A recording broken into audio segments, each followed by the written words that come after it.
Mohon maaf mengganggu waktunya berkaitan dengan tugas saya sebagai calon pimpinan kelas harus mewawancara Pak. Ada beberapa pertanyaan mungkin yang diajukan sama Bapak berkaitan dengan kasus dilema etika atau rujukan bahan. Baik Pak, bagaimana Bapak dapat mengidentifikasi kasus-kasus yang merupakan dilema etika atau rujukan moral? Ya, secara tidak langsung memang dilema ini berkaitan dengan yang seperti dari suatu masalah, yaitu baik atau tidaknya keputusan itu diambil. Tapi secara tidak langsung kita dapat mengidentifikasi bagaimana suatu masalah itu, misalkan di sekolah kita, kita ingin menaikkan murid anak atau anak itu tidak dinaikkan, suatu permasalahan dilema bagaimana itu harus itu. Nah, secara tidak langsung ya awalnya kita melakukan bisa disikapi itu yang kita. Baik Pak, bagaimana Bapak menjalankan pengambilan keputusan sekolah Bapak, terutama untuk kasus-kasus di mana ada dua kepentingan yang sama-sama benar atau sama-sama mengandung nilai kebajikan?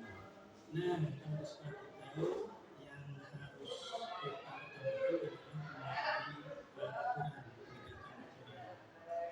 adalah aturannya sudah jelas, kemudian itu bisa dijadikan pegangan bagi kita untuk mengambil keputusan.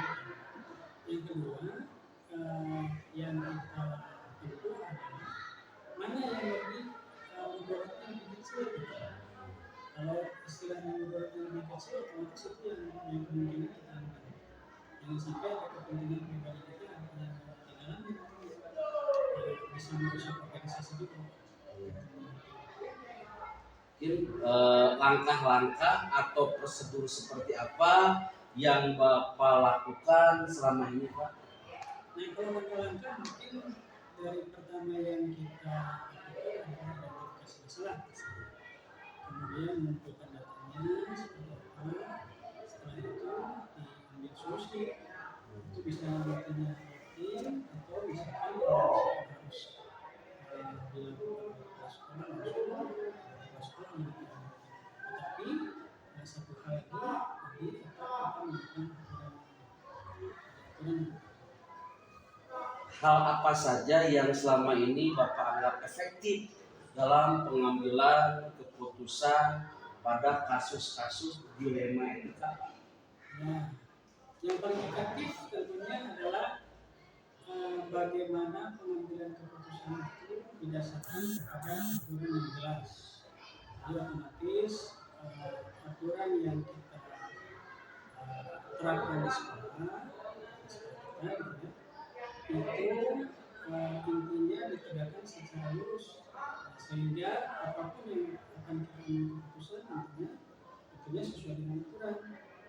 Otomatis nanti bisa menjaga antara nama organisasi atau keputusan yang diambil kepada anak atau misalkan kepada guru. Jadi dua-duanya anak. Ketika Bapak menyelesaikan masalah, apakah langsung diselesaikan pada saat itu atau dijadwalkan terlebih dahulu Pak? Nah, kalau etika ini lebih kepada kecenderungan bahwa kejadiannya langsung. Jadi tidak ada penjadwalan khusus.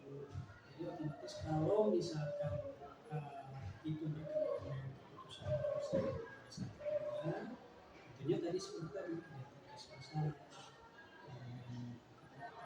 Kemudian baru kita olah bagaimana nih keputusan yang harus diambil sesuai dengan aturan.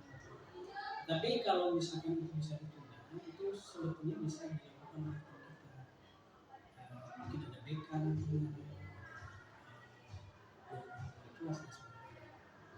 jadi itu faktor pendukung Pak ya. Ketika menyelesaikan masalahnya ada kolaborasi yang berbeda.